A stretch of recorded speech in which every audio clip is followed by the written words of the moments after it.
오늘로서 사사기의 대단원이 마무리됩니다. 사사기 1장부터 16장까지는 그래도 이스라엘을 구원할 사사들이 등장하여서 그 사사들의 이야기가 전개되어집니다. 비록 이스라엘의 하나님을 떠나 악을 저지르면서 그들의 삶의 궤도를 빗나가 있다 하더라도 하나님께서 사사들을 세우셔서 그들을 통하여 이스라엘을 구원하시고 다시 삶의 바른 궤도를 찾게 하셔서 올바른 방향으로 그들을 인도하셨습니다. 그런데 사사기 17장부터 마지막 21장까지는 특별한 사사가 등장하지 않습니다. 그 이야기는 무엇을 의미할까요? 이제 더 이상 이스라엘을 압제하는 이방 민족의 압제도 없습니다. 하나님께 대한 부르짖음도 없습니다. 그러하기에 하나님의 간섭과 하나님의 구원도 없습니다. 겉으로 보기에는 큰 어려움 없이 이스라엘이 편안한 것만 같아 보입니다. 그러나 실상은 그렇지 않습니다. 하나님께서 보다 못해 갈 때까지 간 이스라엘을 이제 어디까지 가나 한번 보자, 이렇게 꼭 지켜보고만 있는 것 같다라는 생각이 듭니다.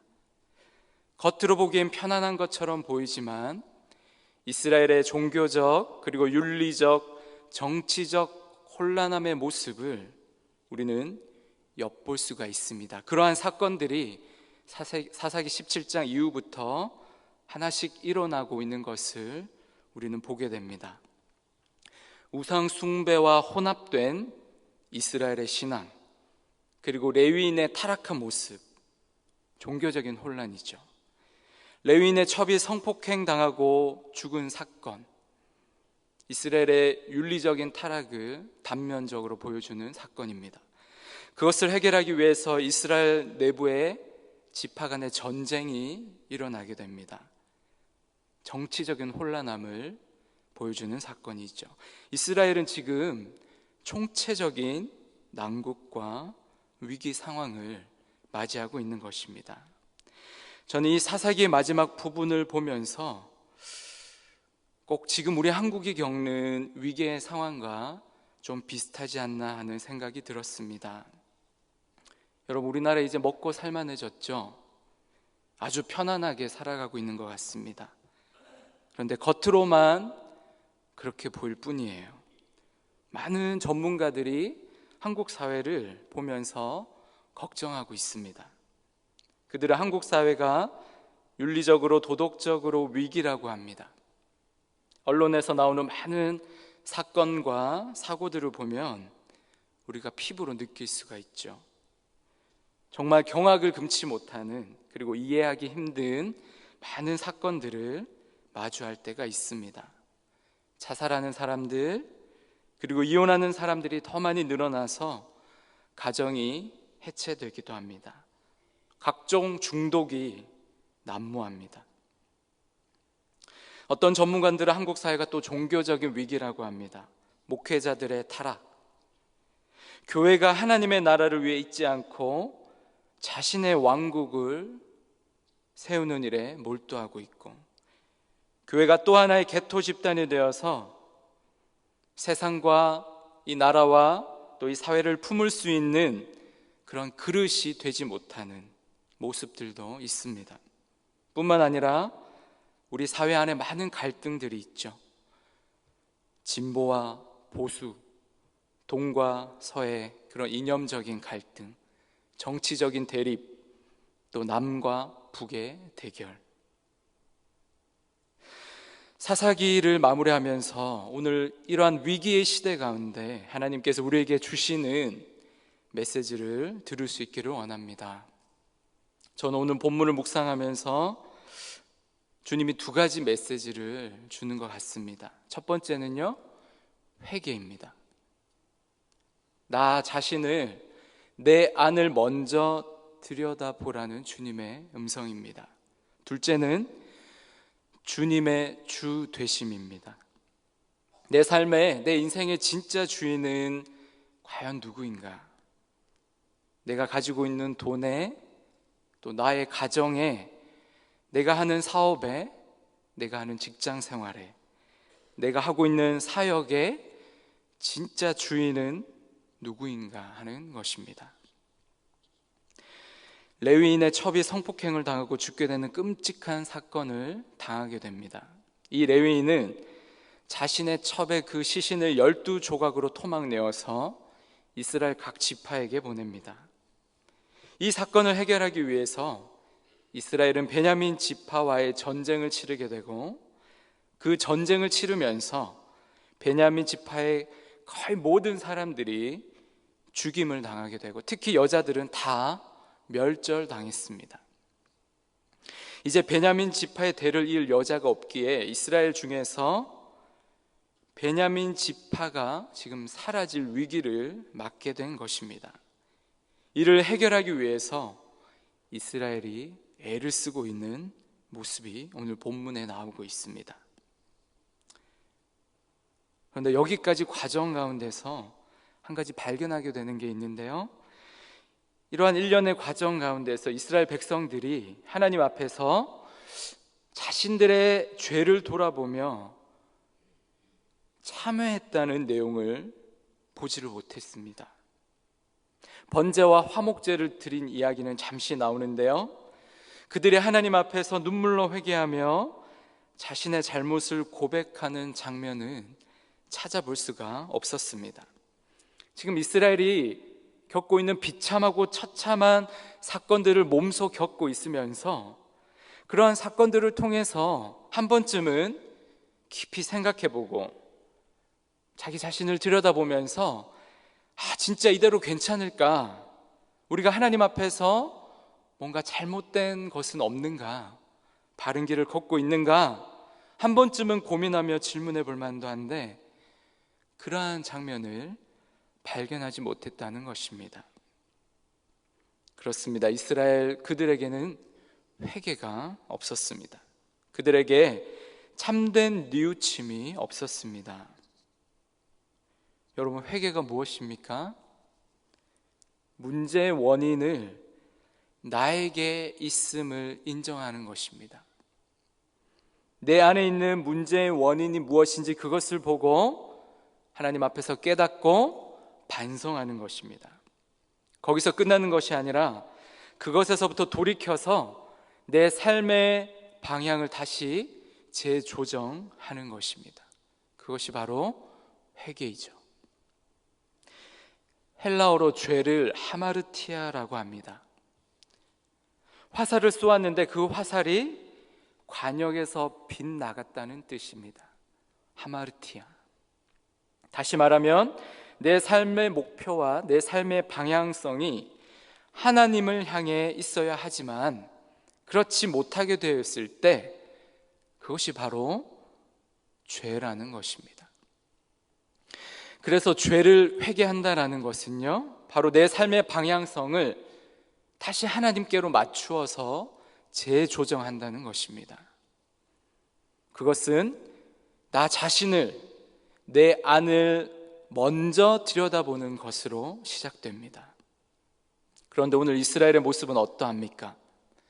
그들의 반응은요, 이 모든 일에 대하여서 주님, 제 탓입니다가 아니었어요.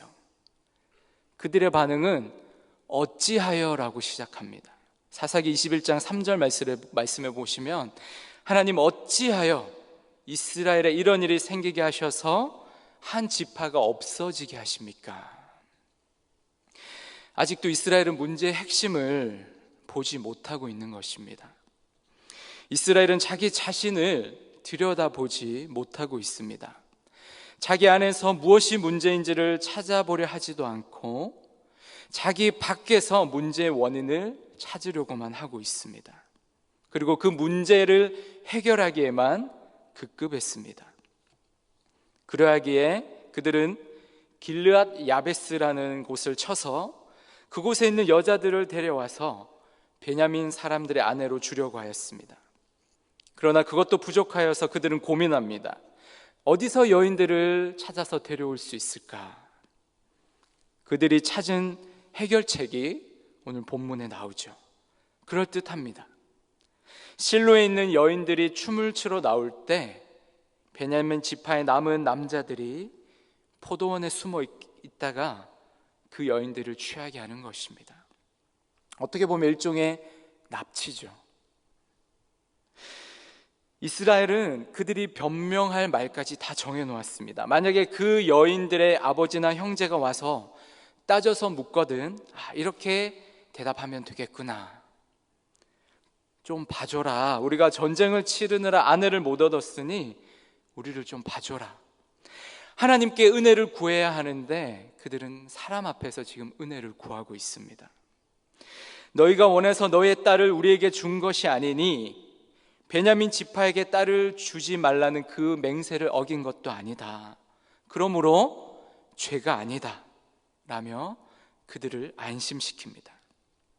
그리고 베냐민 지파는 이들의 계략대로 실로에서 아내들을 취하고 그들의 땅으로 돌아갑니다. 이것은 하나님께서 원하시는 근본적인 해결책이 아니라 그저 그들의 궁여지책일 뿐이었습니다. 머리가 아프고 열이 나는 현상은 한 가지지만 그 원인에는 여러 가지 원인이 있을 수 있습니다. 머리가 아프고 열이 나는 원인이 몸 안에 있는 염증 때문이라고 합시다. 그런데도 불구하고 해열제만 먹거나 두통약만 먹이는 것은 일시적으로 열을 떨어뜨려 줄 수 있겠으나 그 몸 안에 있는 염증을 치료하지는 못합니다. 근본적인 치료가 되려면 몸 안에 있는 염증을 치료해야 합니다. 몸 안에 있는 염증이 치료되면 그때서야 비로소 두통도 사라지고 열도 내리게 될 것입니다. 내 안에 있는 원인을 발견해야 근본적인 치료를 할 수 있습니다. 하나님은 계속해서 이스라엘이 자신 안에 어떤 문제가 있는지, 어디서부터 잘못된 것인지를 깨닫기 원하셨습니다. 그러나 이스라엘은 그들 안에 있는 근본 문제는 외면한 채 겉으로 드러난 문제들에만 급급하여서 그것만 해결하기 위해 애를 쓰고 있습니다. 하나님은요, 어떠한 경우에는 우리를 둘러싼 외부 환경들의 문제들을 통해서 우리의 내면을 다루시길 원하십니다. 나의 내면 세계의 질서가 어수선해져 있거나 나의 영적인 내부 질서의 순서가 뒤엉켜 있거나 내 안에 어떤 죄의 문제가 나의 발목을 붙잡고 있을 때 주님은 그 내부 문제로 인한 현상을 나의 외부로 드러나게 하셔서 그 내부의 문제를 주님 앞에 내어놓고 함께 해결해 가기를 원하십니다. 이스라엘은 종교적, 정치적, 윤리적인 위기 가운데서 그들 자신의 내면을 먼저 들여다보아야 했습니다. 그들은 하나님 앞에서 자신의 죄를 바라보면서 참된 회개로 나아가야 했습니다. 자신의 삶의 방향을 재조정해야 했습니다. 그러나 지금 이스라엘은 회개를 잊어버렸습니다. 세례 요한이 광야 생활에서 돌아와서 선포한 첫 메시지가 무엇입니까? 우리 예수님께서 공생의 사역을 시작하시면서 처음 하신 설교가 무엇입니까? 회개하라, 하나님의 나라가 가까이 왔다 였습니다. 세례 요한의 이 메시지를 들은 사람들의 반응은 어떠했을까요? 사람들이 그 메시지를 듣고서 자신들의 죄를 자복했다라고 성경은 기록합니다. 그 다음이 또 중요한데요, 세례 요한이 그 당시에 하나님 말씀의 전문가라고 하던, 또 하나님 말씀대로 산다고 자부하던 바리새인들과 사두개인들에게 이렇게 선포합니다. 독사의 자식들아, 누가 너희를 가르쳐 임박한 진노를 피하라 하더냐? 그러므로 회개에 합당한 열매를 맺으라. 회개에 합당한 열매를 맺으라고 선포합니다. 예수님의 십자가의 은혜가 있어서 여러분 괜찮다고요? 그럴수록 더 회개해야 합니다. 십자가의 은혜를 여러분이 믿을수록, 그것을 더 의지할수록 우리는 회개해야 하고요, 회개에 합당한 열매를 맺어야 합니다. 우리 포항제일교회 주일 예배 시간에 참회 기도 시간이 있죠. 한 주 동안의 자신의 삶을 돌아보면서 하나님 앞에 회개의 기도를 드리는 시간입니다. 그런데 여러분, 왜 그럴 때가 있지 않습니까? 생각이 나지 않을 때, 무엇을 회개해야 할지 기억이 나지 않을 때, 그래서 선뜻 기도가 나오지 않을 때가 있습니다. 겨우 기억해서, 겨우 생각해서 기도를 시작하려고 하면 끝이 나 버리는 경우도 있을 것입니다. 회개는 일주일에 한 번 주일 참회 기도 시간에만 하는 것이 아니라 매일매일 해야 합니다. 매일 정해진 시간에 자신의 삶을 돌아보며 그것을 주님 앞에 올려드리며 회개하는 그런 훈련이 된 사람은 주일 예배 그 참회 기도 시간에 더욱 깊고 더욱 진실하고 더 은혜로운 그런 회개의 기도를 드릴 수 있게 됩니다. 담임 목사님의 사죄의 말씀 선포에 더 큰 은혜와 감격이 있게 되는 것입니다. 하루를 시작하시면서, 아니면 여러분의 하루를 마무리하시면서 잠시라도 지난 하루의 시간을 돌아보면서 하나님 앞에 자신의 연약함들을 내려놓고 진실된 회개의 시간을 가질 수 있기를 축복합니다. 그 시간이 결국 여러분들을 더욱 성숙시키며 여러분들을 더욱 아름답게 가꾸는 은혜의 시간이 될 줄 저는 믿습니다. 오늘 사사기 말씀을 마무리하면서 두 번째 주시는 메시지는요, 주님의 주 되심입니다. 사사기 마지막에 이러한 말씀으로 끝을 맺고 있죠. 25절 말씀 우리 다 같이 함께 다시 한번 봉독하겠습니다. 25절 말씀 시작.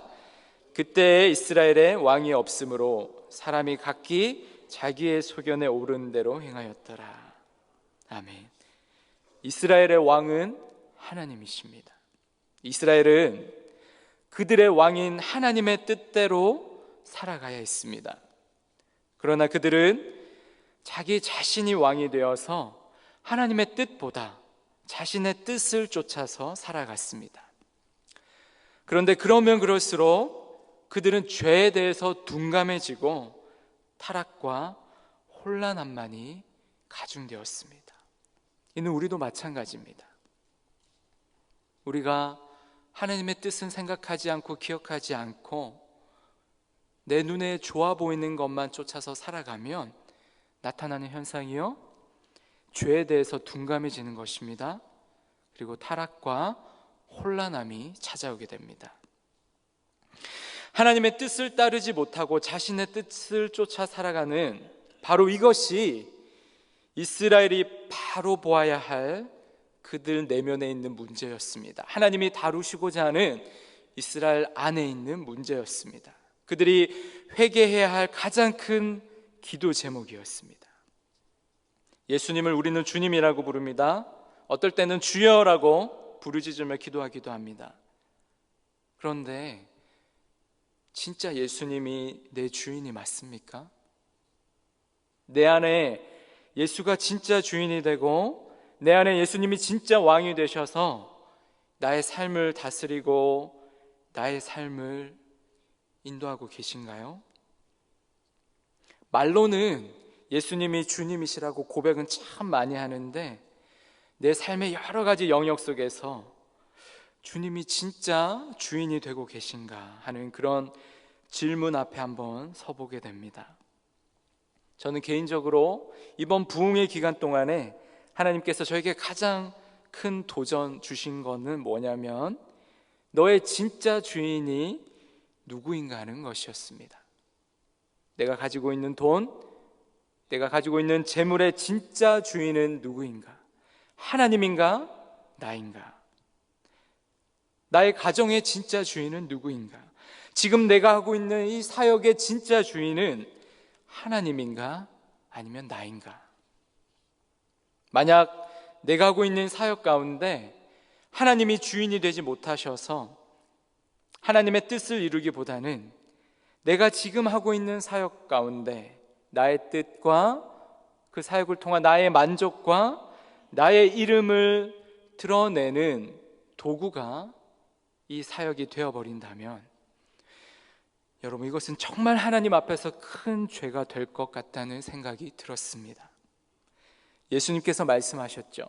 나더러 주여 주여 하는 자마다 천국에 들어갈 것이 아니라 다만 하늘에 계신 내 아버지의 뜻대로 행하는 자라야 들어가리라. 하나님의 뜻대로 행하는 자, 하나님의 사역에 꼭 필요한 자입니다. 하나님의 뜻대로 행하는 자, 하나님의 나라를 위해서 하나님의 물질을 맡기실 것입니다. 하나님의 뜻대로 행하는 자, 하나님이 주인 되시는 하나님의 사업처를 맡기실 것입니다. 가정과 교회에서의 사역과 우리가 하는 일 가운데 주님이 주인이 되시도록 하기 위해서는요, 하나님의 뜻을 분별하는 일이 참 중요하다는 생각이 들었습니다. 그러하기에 다시 기본으로, 다시 말씀으로 돌아갈 수밖에 없겠구나. 하나님의 말씀을 진지하게 읽고 깊이 묵상하면서 그 말씀 가운데 나를 향하신 하나님의 음성을 듣고 하나님의 뜻을 깨닫는 것이 우리에게 절실히 필요하게 됨을 깨닫게 됩니다. 여러분 안에 하나님께서 다루시기 원하는 것들이 있는데요, 혹시 그것을 깨닫지 못하고 다른 어떤 일에 몰두하고 있지는 않습니까? 이 새벽에 하나님 앞에 나의 내면을 보게 해달라고 함께 기도하기를 원합니다. 혹시나 여러분 주님 앞에 회개해야 할 기도의 제목들이 떠오르신다면 은혜롭고 자비로운 주님 앞에 진실되게 그리고 참되게 회개하는 은혜가 있기를 축복합니다. 그리고 여러분들의 각각의 삶의 영역 속에서 하나님이 원하시는 하나님의 뜻이 무엇인지 깨닫게 해달라고 기도하기를 원합니다. 여러분들에게 세 가지 질문 드리며 말씀을 마무리하고자 합니다. 세 가지 질문입니다. 요즘 하나님께서 여러분에게 원하시는 것 한 가지가 있다면 그것은 무엇입니까?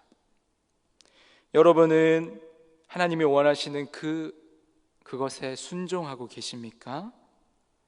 만약 순종하고 있지 못하다면 그 이유는 무엇입니까?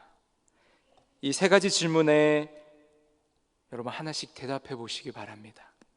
그리고 이 새벽에 주님과 깊은 대화를 나누는 그런 시간, 기도의 시간이 되시기를 주님의 이름으로 축복합니다.